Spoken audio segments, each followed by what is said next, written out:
Қыздар, бұл видеода меренге рулеттің основасы қалай жасалатынын ғана көрсететін боламын.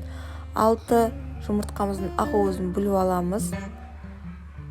Бөлме температурасына шым-шым лимон қышқылын салып миксерлей бастаймыз.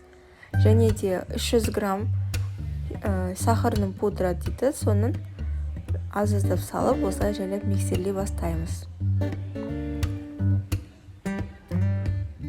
Содан соң осы біздің массамыз 2-3 есе көтерілуі тиіс. Уақыты бойынша 10 минуттай миксерлейсіз үзбей. Осындай күйде болуы тиіс, жылтырап тұрады, жері ағып кетпеуі тиіс. Бір ас қасық кукурузный крахмалды салып, жақсылап тұрып араластырып аласыздар.